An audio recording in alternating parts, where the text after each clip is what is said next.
Welcome to the Cannabis Equipment News Podcast. Hi, I'm David Manti, and welcome to a new episode of the Cannabis Equipment News Podcast. With me today is Hirsh Jain, founder of Ananda Strategy. Thank you very much for joining me today. Thanks, David. Awesome to be here. I'm excited for our conversation. Before we get started, please make sure to like, share, and subscribe to the podcast. You could also help us out a lot by leaving the podcast a positive review on whatever platform you use. If you want to email the podcast, you can reach me at david@cannabisequipmentnews.com with email the podcast in the subject line. You can also subscribe to our daily newsletter. Make sure you get it delivered to your inbox first. So Hirsh, I always like to start with some background. And you have just such a resume when it comes to the cannabis industry. How'd you get started?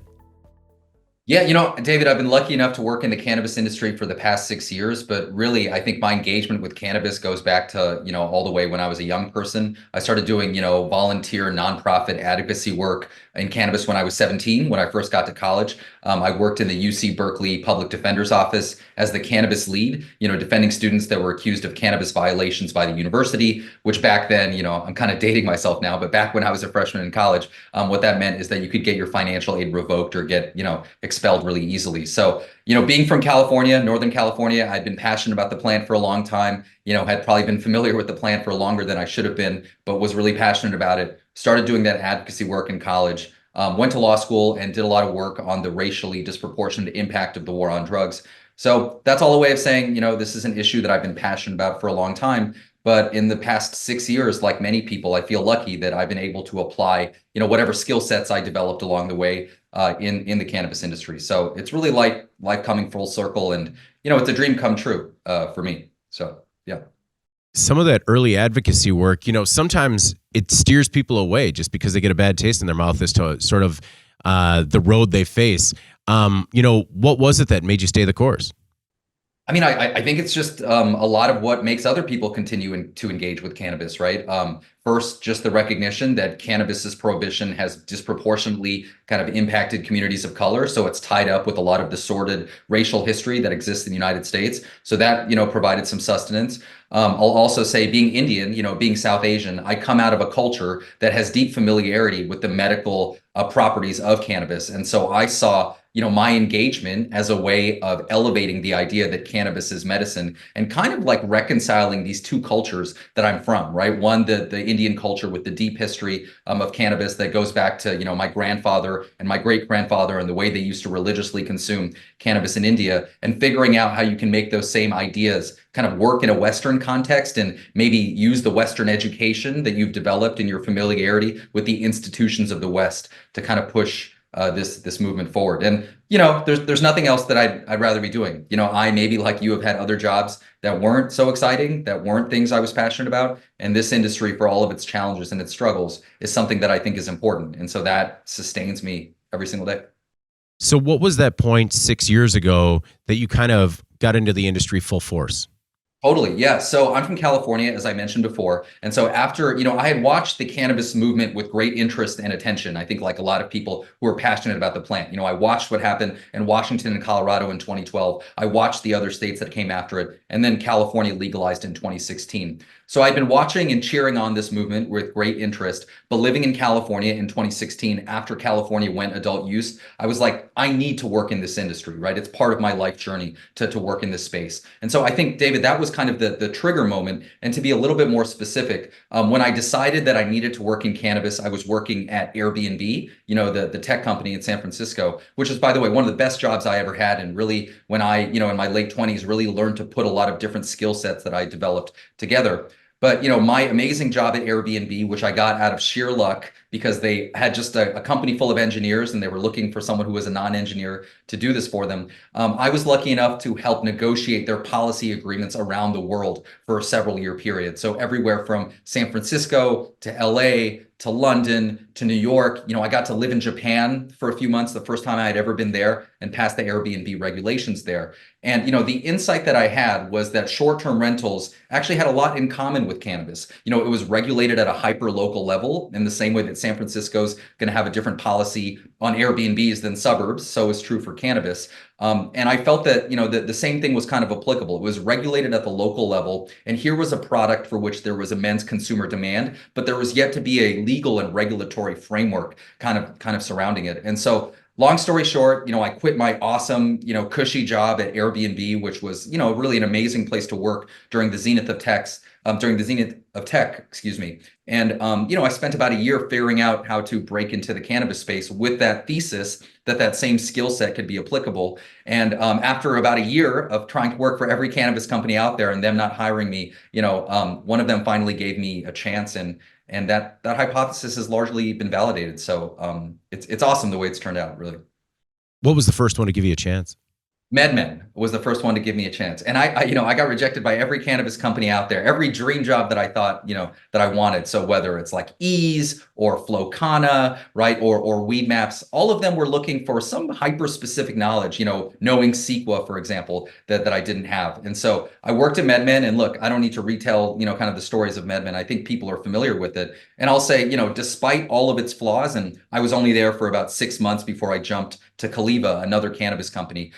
It provided me with one of the best educations I could have gotten in cannabis. And that's purely because, when I joined MedMen in late 2018, they were one of the most active cannabis companies in the country. So by virtue of working for them, I got a great education in the policy environments in California, Arizona, and Nevada. And so that was my job at MedMen, to be the West Coast Director of Government Affairs. And I learned so much about cannabis at a really early time. And one other thing I'll say, since we're talking about it, that provided the foundational network that I needed in cannabis. Some of my best friends in cannabis today were people that I met there, because it's a company that was one of the first to attract a lot of what you might think of as mainstream talent. And so, I mean, just to kind of be specific, right, to give you an idea of how impactful it was for me, my original mentor at MedMen, the woman who had the job before I did, was a woman named Lauren Carpenter, who is now the CEO of Embark, which is, I think, one of the most impressive and fastest growing retailers in California. So literally, the person who taught me the first things about cannabis is someone who I consider today to be the smartest, or one of the smartest people in the industry. And, I could name drop a half dozen other people, like Ed Linetsky, who was my compliance counterpart and is sort of one of the best compliance minds in the game, or Day Trong, who is a thought leader in the space. So sorry, that was a bit of a long answer, but that's why that was so foundational for me. Even if 6 months in, I was like, well, the corporate governance on this company isn't great. It may not be the best place for my long-term home. It was just a great launching pad for me. Well, between MedMen and Caliva, did that early experience in the industry meet your expectations? Was it more than you expected? A little bit less? What was it like feeling out that first year? That first year was actually really similar to my entire duration in cannabis in this specific way. It was one of the hardest things that I'd ever done. Like, I was working harder than I ever had in my entire life. It was filled with the incessant roadblocks that come with cannabis. And I think MedMen, by virtue of its size, right, and its kind of reputation in the space, often encountered every manner of roadblock, whether it was from local officials or other parties. MedMen truly immersed me in what I consider to be the most difficult cannabis market in the United States, which is California. So yeah, I mean, it was really tough. If you've read about the company, it was kind of an intense culture. It was an incredible amount of work. But I think it taught me that, like, hey, this is going to be really hard. This isn't, going to be smooth sailing. You should only do this if you're fully committed to it. But I learned quickly within months that there was nothing else that I wanted to devote my time to. And, it's gotten easier over time. And then there are hard stretches, but it truly provided me with a glimpse into how challenging this space was. And, there's maybe some people who go through that initial kind of experience in cannabis after jumping from another industry, and they see how hard it is, and then they leave. I think that is just probably evidence that it wasn't the right space for them, right? Only if you're willing to endure how immensely challenging this space is, are you probably suited to do it long term. And maybe that's what I learned about myself. At what point do you decide to go out on your own with Ananda strategy?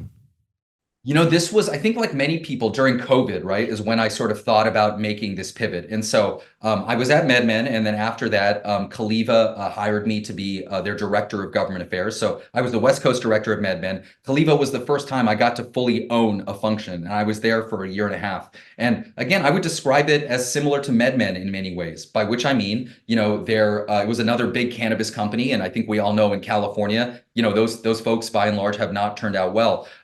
But it gave me, again, the opportunity to just further build that network and, not to get too far into the details here, because Kaliva was truly vertically integrated, was a true seed to sale company with a manufacturing and cultivation operation. It educated me on every aspect of the supply chain. So again, so grateful for having kind of worked there and all the people I met there. But to answer your question, David, it was during COVID, right? So this was in about the summer of 2020 when a lot of people were reevaluating what they wanted to do. And the insight that I had, which again, I was nervous about, but turned out to be correct, was that understanding, like that I really understood the legal and regulatory landscape in California and across the country. And I had the insight that I thought that knowledge could be applicable, the same things that I was doing for these companies, helping them make strategic decisions. Hey, are the delivery regulations in California going to change? Are they going to increase case back value? And how might that impact my business? What will be the impact of cultivation tax reform in California? What are the licensing opportunities? What are the next states to go adult use? And how does that impact our out-of-state expansion?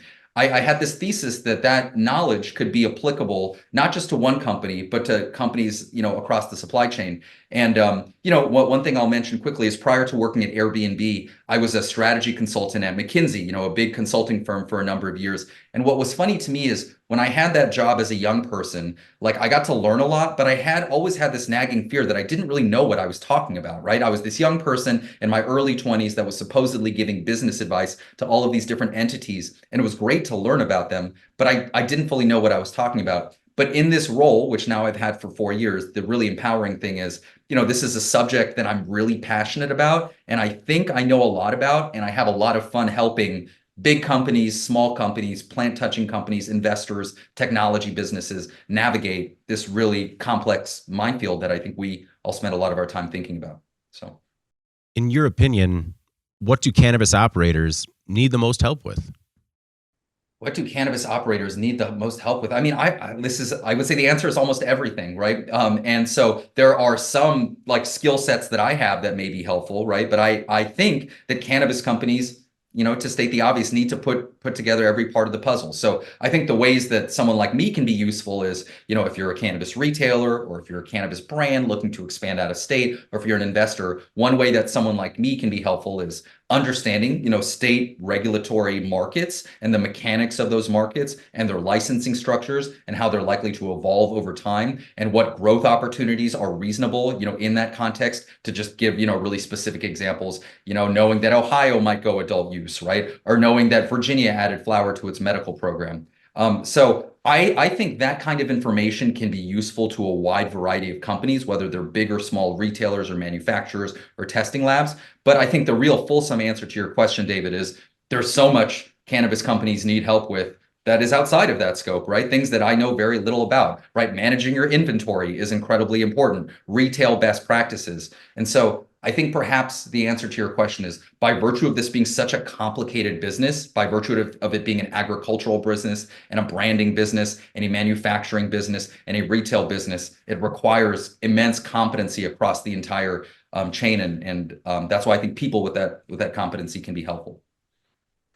In your time, your 4 years with Ananda, do you have one project in particular that sticks out as it was your greatest challenge? There's a few things that I'll pick out. One, I think, is helping open what I consider to be some of the best retail stores in California. So I don't know if that was the biggest challenge, but definitely the most gratifying thing, so helping these really good retailers make strategic decisions about where to set up, helping them win those licenses and helping them navigate this local morass so they can get open as quickly as possible. So, I'm really proud that Airfield, which has long been one of the top rated dispensaries in California, just helped them open up their store in Redwood City a few months ago in a cannabis desert. That's really exciting. I'm helping Kindly may next week open up a store near the Burbank Airport in LA, where I'm at, that I think will be really exciting. For anyone that may have been at Hall of Flowers, the festival in Ventura this past year, the main dispensary there, Wheelhouse, we helped them win their license in Ventura. So that has been a really gratifying thing. It's just kind of cool to go to one of these retail openings in a cannabis desert and to sort of expand access in California. So that's really exciting to me. Another project that I'm really proud of are just ballot initiative work that I've done. And so, I got to serve on the drafting committee of Prop 207, which was in Arizona, the initiative that legalized cannabis there. And that was very exciting, not only because this was during a time when, few red states, and I know Arizona is kind of a purple state, but few kind of like red states had opted into cannabis. That was exciting. And the other reason that was exciting is that was at the same time as the Trump Biden election on November of 2020. And most political scientists agree that the turnout generated by that initiative, gave Joe Biden his very narrow margin of victory of 11,000 votes in Arizona. And that was one of my chances, along with a big group of people, to have a small imprint on American history. And I think we might see something similar in Florida in 2024, which is also exciting. So those are a couple. What help are you providing those dispensaries as they're opening up? Is it with the grand opening? Is it sort of behind the scenes work? What is it you focus on? Yeah, I would say it's a mixture of what I would say strategy, licensing, and compliance work. So strategy, right? There are 482 cities in California. If I have 4 dispensaries today and I want to have 10 dispensaries 18 months from now, how do I identify the 40 jurisdictions in California that are going to have a licensing competition and then pinpoint the ones where I'm most likely to succeed? The reason this is important, David, is that cannabis expansion efforts are very capital intensive. It requires an immense amount of money to hold a lease and put together these applications. So you really just have to be successful if this is going to be sustainable. So that's one piece of it. I would just describe that as looking at the whole field. And that is a particularly, I think, useful skill in California when there are just so many different cities out there. And it's just so hard to keep track of that. The way I think about it is like, I don't have the skills to run a dispensary, and these folks are too busy running their dispensary to pay attention to the opportunities in front of them. I can come in, sit down with them, identify the couple dozen places to think about, and then say, hey, let's press go on these 3 or 4 based on your skills. So it's that strategic part of it. Then there's the licensing part of the application, which is submitting the application and, even doing things that I consider silly, like David in California, there's an interview process for a lot of these dispensaries. And I get why that exists, but it's not like when we let like a restaurant open up, we interview them, we allow the people with the best products to win. But unfortunately, that's how these processes exist now. And so it's getting folks that may be really good at selling weed, but maybe aren't so good at presenting themselves, right, in front of a city council decision-making body to sort of tell their story in ways that are authentic to them. So it's sort of helping them win that license. And then perhaps most crucially, and again, this is the biggest challenge in places like California, but also across the country. Once you get that license, how do you open up your doors as quickly as possible? How do you put together a plan for getting the sign off from the police department and also the fire department and the building department and navigating the CUP process, knowing that one of these guys is going to go on vacation for 2 months and you're going to be sitting there waiting? And that really matters, right? Because paying rent on an empty storefront for a year and a half may mean that that store never gets open. But paying rent for 6 to 8 months, then that store can get open and then you can have the competitive advantage. And so, yeah, that's some of it. When you have a list of these locations in front of you, do you have like a top 3 or like key parameters that you're looking at that makes one win over the other? Yeah, I would say that there are different types of, I think a big thing that I do is, working with a lot of leading retailers in California, you can identify jurisdictions that are better suited for some than for others, right? So there are some clients that I have that really play a volume game, right? That are kind of like lower cost operators, like no frills, and that's the game that they play. And so they're particularly equipped to succeed in crowded markets of California, such as Palm Springs, right? Such as San Francisco, such as LA. And I'm proud that some of my clients are the only ones that are, quite frankly, making money in those very competitive markets, right? There's other folks that are better suited to a more limited license system, or you might say have a better story to tell in a community that may be sensitive to cannabis being new for the first time. So there are definitely better and worse markets, across the country. But I think a lot of it is understanding that even in cannabis retail, there are different business models, and you want to place people where they're more most likely to be successful and win a license.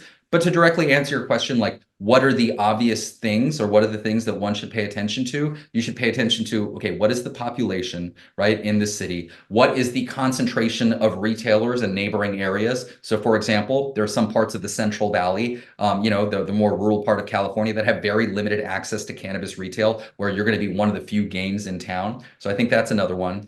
Tax rate, right, is a really important thing.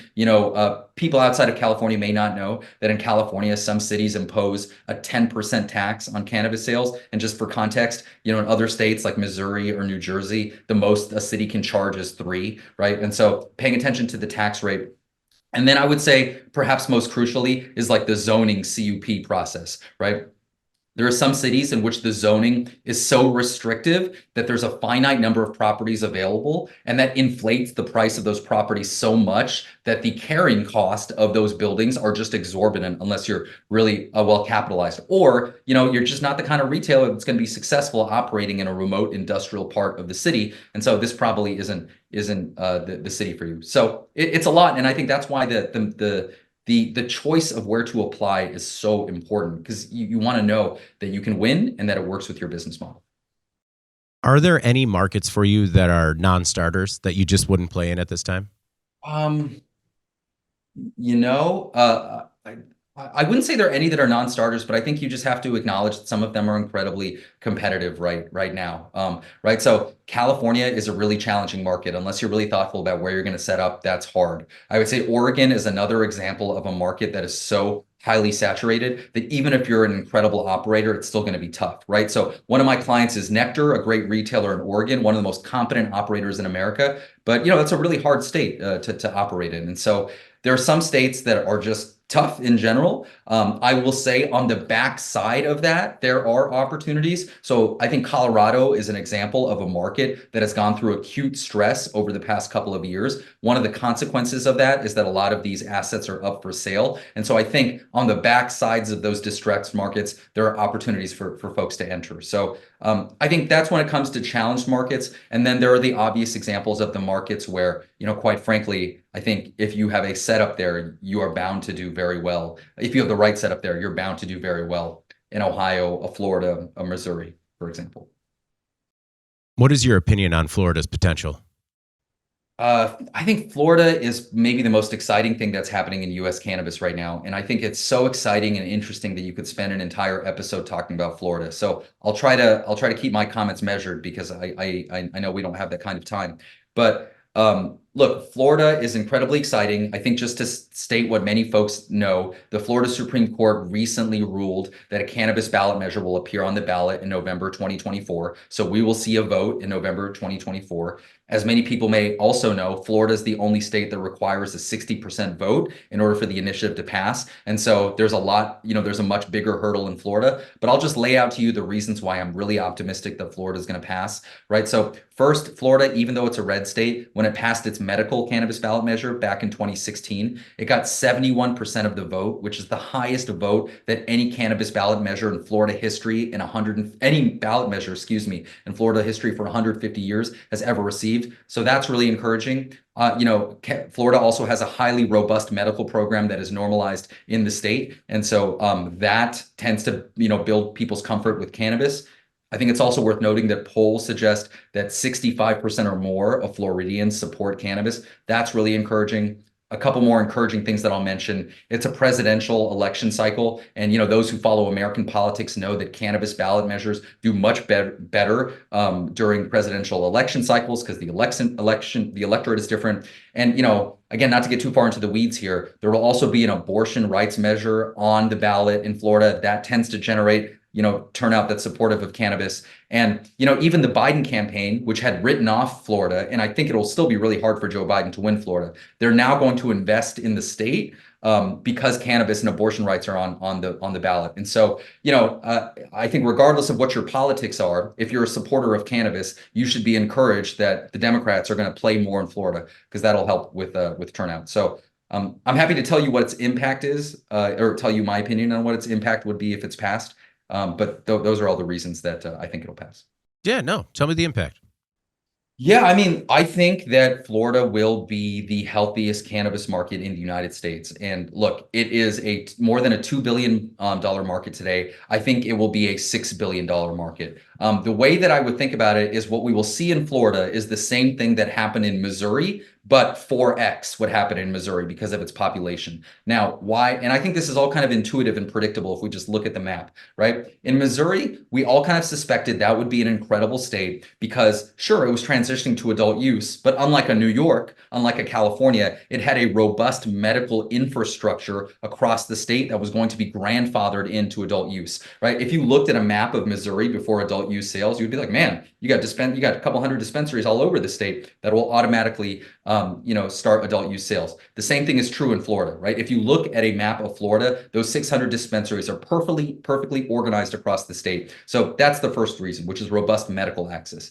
The second thing is that Florida, much like Missouri, borders a large number of prohibition states. And we've seen that just be incredibly important in the same way that Kansas City, Missouri has some of the best cannabis sales in the country because people drive in, right, from Kansas and other states. The same is true for Florida, right? And so you will see people from Georgia, from Alabama, even from Mississippi and Louisiana, driving into the Florida panhandle. And so that I think also bodes very well, right? That you will have a surplus of 10 million other people from outside the state who will come in. Florida's obviously a very big state of 22 million people, so that's encouraging. But you will also see, we were just talking about domestic tourism. You also will see a lot of international tourism. Florida gets more international tourists than almost any state in the country and sees about 130 million tourists a year. So that'll be very exciting. And perhaps the final thing I'll mention is that it's just very business friendly, right? What we are likely to see in Florida is a big state like California and New York opt into sales, but take a diametrically different approach to sales, again, by grandfathering these operators in, but also by having a low tax structure. Florida, people forget, does not have a medical cannabis tax right now. Like all of its cannabis sales are only subject to the normal low 6% sales tax. And so I think that anti-tax instinct in general will be very helpful in the context of cannabis and will be so different than what we've seen in big states like New York and California. So I think Florida will be a $6 billion market. And if we're making predictions, the measure, if it's passed, would take effect in May, actually on Cinco de Mayo of 2025, exactly 6 months after the vote. So that'll be a fun Cinco de Mayo to celebrate. But if we're making predictions, I think Florida in the second half of 2025, right? So like July to December 25, I think it'll do more sales than California. I think Florida will do 3 billion in sales in that half of a year, and California will do less, which is remarkable if you think about it, given that California is twice its size, is the birthplace of cannabis culture, and has had an 8-year head start on Florida. So it will change our perception of where cannabis can exist in a robust way in this country, and so that will also have reverberations, I think, at the national level. Well, I'm hoping that all works out because that sounds ideal. And are you as hot on the Ohio market?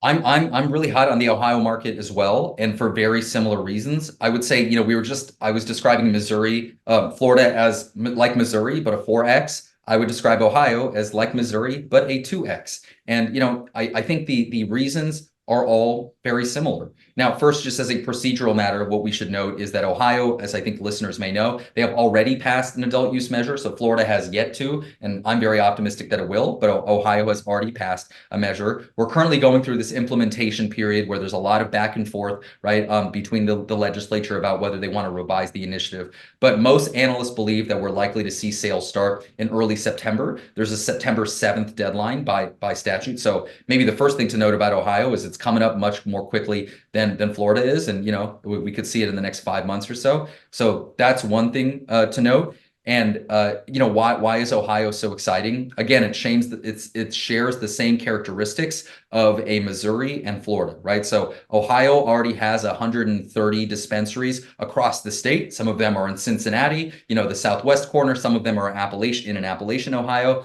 in eastern Ohio. Some of them are, sort of on the northern side. So you have a robust medical system that's already set up. That's number one. Number two, you're likely to see a low tax system, maybe not as low as in Florida, right? But one of the lower tax regimes out there at just 10%, which is a far cry from what we've seen in California and New York. So that's really exciting. And then again, crucially, Ohio borders 4 prohibition states, and there are really big urban centers that are right on the Ohio border. So when Cincinnati opens up its adult use sales, everybody from Louisville and Lexington and Northern Kentucky are driving up there. When Ohio goes adult use, people from Charleston, West Virginia, from Indianapolis, or even Pittsburgh, right? Pennsylvania is only about an hour from the Ohio border to the west once you get into Youngstown. So it's like we have a robust medical infrastructure that will go adult use, right? On the first date, you're going to have low taxes, and you're going to visibly see people driving in to Ohio, and that will lead to a surplus of demand.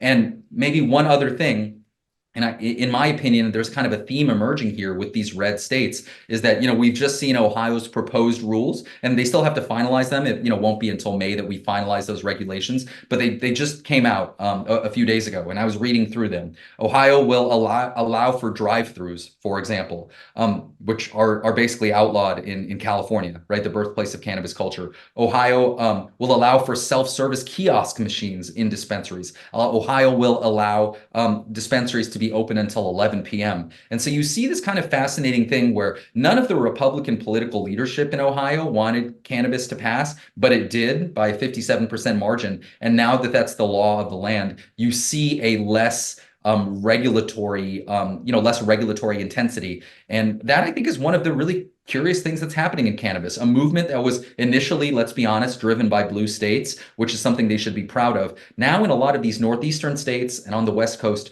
you're seeing a much greater regulatory appetite that treats cannabis like plutonium, whereas in Ohio and in Missouri, another state that legalized delivery immediately, even though the state of Washington, which legalized 10 years ago, hasn't allowed for delivery and allowed for drive-throughs, you're seeing that same thing carry through. And so that's why Ohio is exciting, and I think Florida is as well.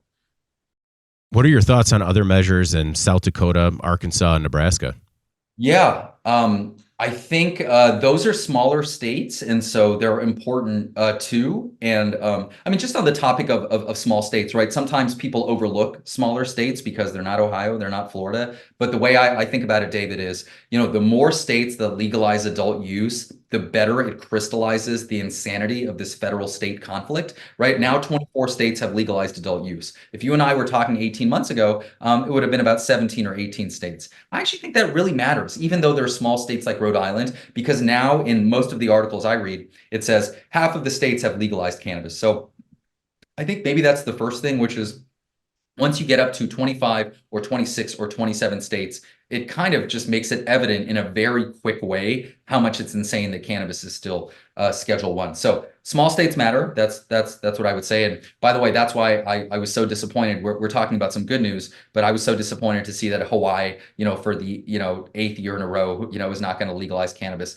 It's a little disappointing that New Hampshire, barring a miracle, probably won't legalize cannabis again, despite 80% of people viewing that it's appropriate. So we've had some losses on small states, but I think we can also have the potential to have some wins. And so, South Dakota is one of them.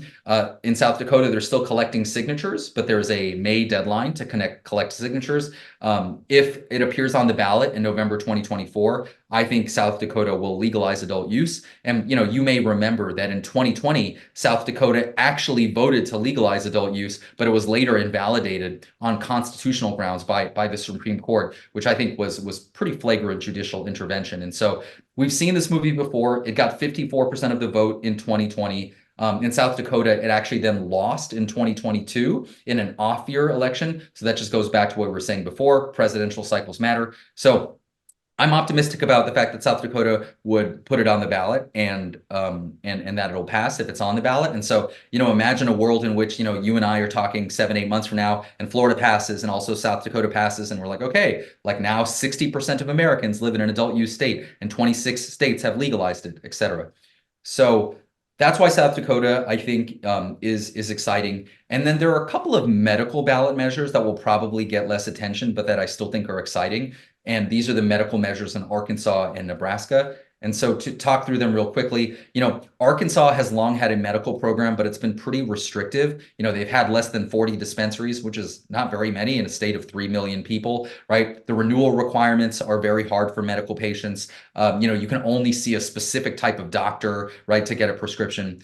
And so what's fascinating about Arkansas is they developed this really narrow medical program, right, like 8 years ago. And it's grown and it's grown and it's grown, and people have built comfort there. Now what'll be on the ballot is an expansion of the medical program. And so I think it provides a good roadmap for red states that maybe aren't there with adult use yet, but have accepted the idea that cannabis is medicine. And now we're like, wait a minute, if cannabis is medicine, and now we all agree on that, maybe we should make this medical program less onerous. And so in this new world in Arkansas, if this measure passes, and again, they're still collecting the signatures, but I think they will. If this measure passes, then any kind of a medical professional can prescribe cannabis to you, right? Not just a narrow type of doctor. The renewal requirements are much more permissive. The purchase limits are higher. And so what's exciting about Arkansas is it may move into this world of a permissive medical program that trades on this very conservative idea that the state should not get in between you and your doctor, right? That like, hey, like if your doctor says that cannabis is medicine, then the government, big government, shouldn't step in. And so it's a good example of how conservative thinking can help us, right, as we try to expand cannabis access. So that's, I think, what's exciting about Arkansas, and I think it can provide a model for a lot of other red states, maybe like in Alabama, that are now just getting into medical and can think about what a more open medical program might be like. And then the other one that I'll mention is Nebraska. So, obviously Nebraska is a smaller state, but they have a potential medical cannabis ballot initiative. They're collecting signatures. I think they will collect signatures. And so that's just one more state that will have a medical cannabis program. And just like more adult use states are helpful, the more states that opt into medical cannabis, the more the Schedule I designation does not make sense. It's hard to be like, wait a minute, so 41 states have a medical program, but you're saying cannabis has no medical value? That just inherently is a contradiction. And one other kind of fun quirk about Nebraska is one of 2 states in this country that apportions their electoral college votes by district, right? So if you win Texas, you win Florida, you win California, you get all the electoral votes. But in Maine, right, and in Nebraska, it's by congressional district. And so in the past, now this only has happened very rarely, but like Barack Obama in 2008, he got an electoral college vote in Nebraska because he won the congressional district surrounding Omaha. And so I know that's probably too far into the weeds for most people, but in a really close presidential election, that cannabis ballot measure could make a difference in ensuring that the Democratic nominee gets maybe 1 electoral vote. So that's a fun little quirk, I think. When new markets come online, it seems like we have a lot of common pitfalls. What could we do once these hopefully, if these ballot measures pass, what can we do to sort of streamline the process and make it a little bit easier on operators in the state? I think one thing, I'll mention a couple of things, although I'm sure there's many things we could mention. I would say one thing is to have a really concrete deadline by which sales have to start. I think we get into trouble when we pass an adult use law, but there is no thought to the timeline for implementation, or that's very open-ended. I think Virginia is a great example of a state that legalized cannabis 3 years ago, but there's no sales. And no matter what your politics are, I think we can agree that legalizing and decriminalizing cannabis and allowing for a persistent illicit market doesn't really serve anybody. So I think Virginia is an example of that. A couple other examples of that I'll give you, right, are Minnesota, right, and Delaware, 2 states that passed cannabis measures a year ago, maybe longer, and we're still kind of guessing when they might set up shop. So I think that's the biggest thing. And so Ohio and Florida, right, 2 of the things that they have is a really concrete timeline. Ohio has to start adult use sales by September 7th, 2024. Florida has to start adult use sales by May 5th, 2025. So I think that timeline is very important, and to give clarity to people. And then the other more philosophical thing that I'll say is I think a lot of these implementations have been encumbered by the fact that there's all of these different stakeholders in the cannabis space. And there is a suspicion that, allowing some operators to operate comes at my expense. And I get that, right? Like, we shouldn't wash over the fact that this is a competitive economic market and not everyone's interests are aligned. But I think what we've seen is that when we pit one group of stakeholders against another group of stakeholders, that ultimately the program ends up in disaster. I would point you to New York as an example of that. And so this is more philosophical, but I really believe that that the stakeholders in this game need one another, that in Illinois, the big MSOs need those equity licensees to come online so they can sell product to them, that the same thing is true in places like New York, and that our objective should be to grow this pie as we compete with other alternatives like pharmaceuticals and alcohol. And so that may sound a little flowery to people, but I think we have to have a recognition that it's not mutually exclusive to allow these incumbent operators to operate, but also give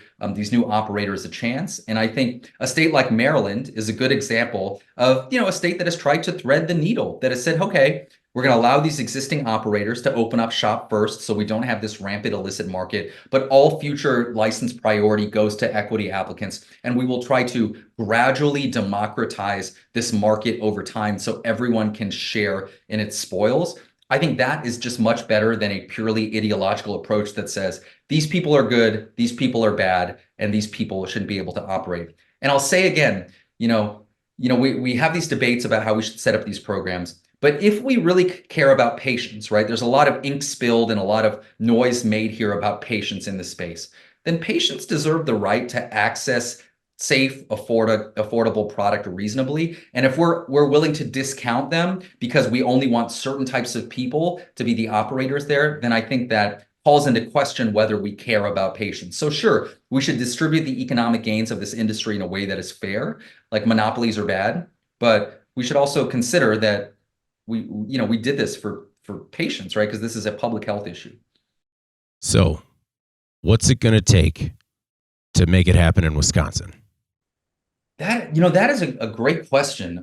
Wisconsin is one of these states that is sort of like purple, and it has surprised me how much Wisconsin has not moved. I think another good example of this is a state like North Carolina, which again is like a purple state, but has maintained cannabis prohibition. And so, if you were to ask David, like, hey, why are these states like Wisconsin and North Carolina still remain prohibition states? I mean, it's in part because they don't have a ballot initiative process, and that state is run overwhelmingly by Republicans, right? And what we have seen, again, and this is regardless of your politics, all of the adult use initiatives that have passed in this country have passed as a result of a ballot initiative or unified Democratic control, right? We have never had divided government result in an adult use bill. It's always been a ballot measure or a Democratic trifecta, right? Like in Minnesota, for example. And so, we just saw in Virginia that when the Republican Party controls some of the power and, the Democratic Party controls some of the power, things don't get done. So I think that's the first thing that's the simplest explanation for what has happened, right? That even though, even though Wisconsin, has a Democratic governor, Tony Evers,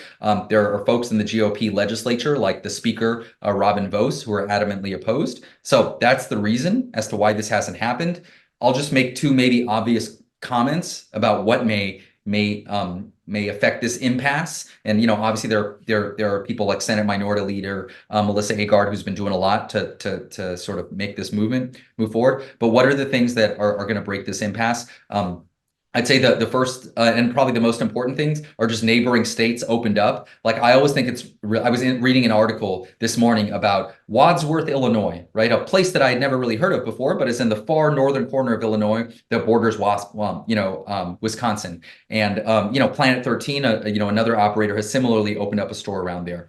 To state the obvious, I think what gets these states to finally open up is by having more and more border stores, because that visibly shows, sort of the way in which prohibition isn't working. And I think there's a bunch of great graphics on the internet that highlight how, half of Wisconsin lives 75 minutes or less, from a legal cannabis dispensary. So to state the obvious, when you open up those border stores, then it'll put more pressure on a recalcitrant legislature. That's the same reason, when we were talking about Ohio, when you have those dispensaries in Youngstown, Ohio opening, and folks from Pittsburgh, Pennsylvania are driving there, or folks from Philly are driving into New Jersey, that'll remove the impasse.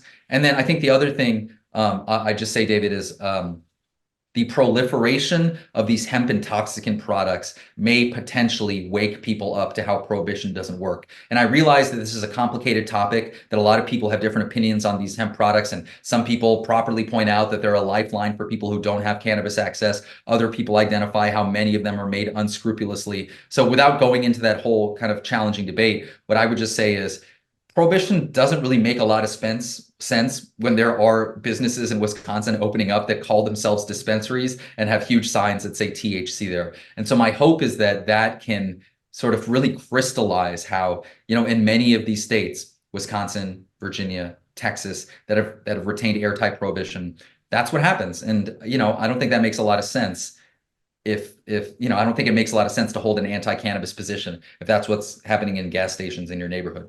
That doesn't really seem the right way. I know that we're running out of time here, and I do really appreciate you being generous with your time. But I wanted to ask you, what do you think will be the impact of potential rescheduling or likely rescheduling? And do you have any predictions for federal legalization? Yeah, I'll offer mine. I'll try and say something intelligent, although this topic has been discussed so often that I'm afraid I might not say anything, new that you haven't heard before. But I mean, here's what I think, right? So first, I think, the rescheduling, as was said by Governor Jared Polis from Colorado just a few days ago, is a critical first step on the path towards cannabis reform. So that's how I look at reforms like safe banking and rescheduling, right? They, one way I've heard it described is they shift the Overton window. They might not be everything that we want, but they shift the Overton window about what is possible in this country when it comes to cannabis reform. So I guess that's a way of saying, even though people can properly point out the limitations of rescheduling, the fact that it continues to maintain criminal penalties, that's essentially my succinct position on it, is that it's an imperfect step in the right direction. And that's why I'm supportive of it. Now, in terms of its implications, I think there are the obvious ones that people have discussed before, right? I think, the removal of 280E would kind of be monumental, and, would disproportionately, I would say, help a lot of these kind of like particularly equity retailer businesses who can't really deduct a lot of that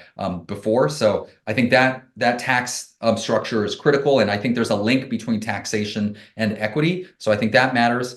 I also think, the 250-page report by the HHS, is just really will sort of symbolically be the inauguration of when we started to think of, cannabis as medicine. And I think that's helpful because once you frame things in that context, that opens up, health insurance companies and all of these other institutions to engage with cannabis. So I'm probably not saying anything too insightful there, but like, yeah, it'll make the tax burden much less. It will allow us to move from this idea of cannabis being a drug towards cannabis being as a medicine. That's what I think this shift from Schedule 1 to Schedule 3 has, and I think that's incredibly exciting. Will it solve a lot of the problems that exist in the cannabis space? No, right? I think banking challenges will remain. I think operators that are not running their businesses properly may still suffer.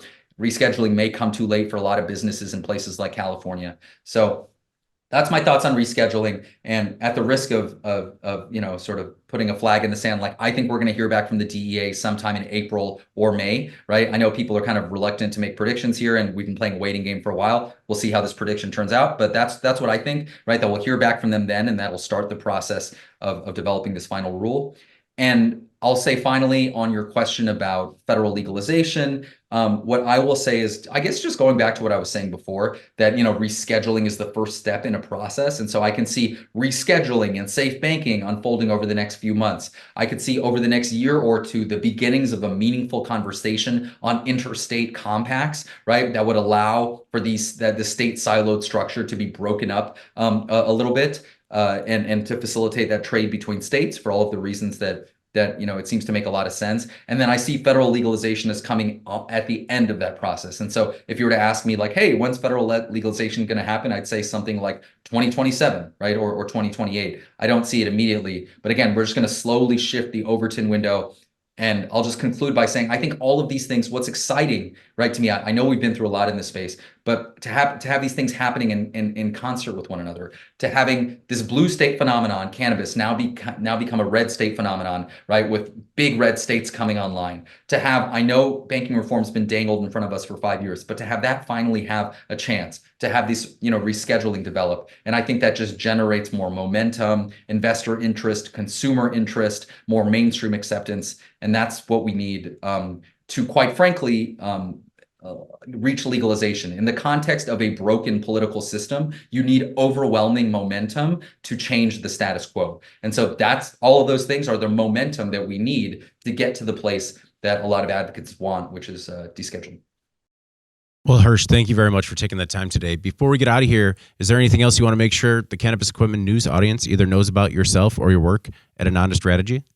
No, I really appreciate the time, and maybe this isn't so much about me, but I will just say about the moment we're living in. We're living in this really beautiful moment that reflects the laboratories of democracy that is the United States, right? This is our unique opportunity to see how all of these states with different populations and cultures engage with this novel thing that is cannabis. And so I think it's quite fascinating to look for, at these different state experiments. And I think all of us at the cannabis space should be looking at what goes on in these different states, even if we don't agree with those states, on everything politically. We should ask ourselves what's working, what's not working, what best serves the interests of the stakeholders that we care about. And, like is often said about the laboratories of democracy, that's how we improve public policy, by looking at these different experiments. And so, this is an opportunity to recognize one of the great things about the American political system. And if we care about plant medicine, to pick and choose which of these states is demonstrating the most fidelity to those principles of plant medicine. Perfectly said. Before we get out of here, please make sure to like, share, and subscribe to the podcast. You could also help us out a lot by leaving the podcast a positive review on whatever platform you use. If you want to email the podcast, you could reach me at david@cannabisequipmentnews.com with email the podcast in the subject line. You could also subscribe to our daily newsletter. Make sure you get it delivered to your inbox first. For Hirsh Jain, founder of Ananda Strategy, I'm David Manti. This is the Cannabis Equipment News Podcast. We'll see you next week.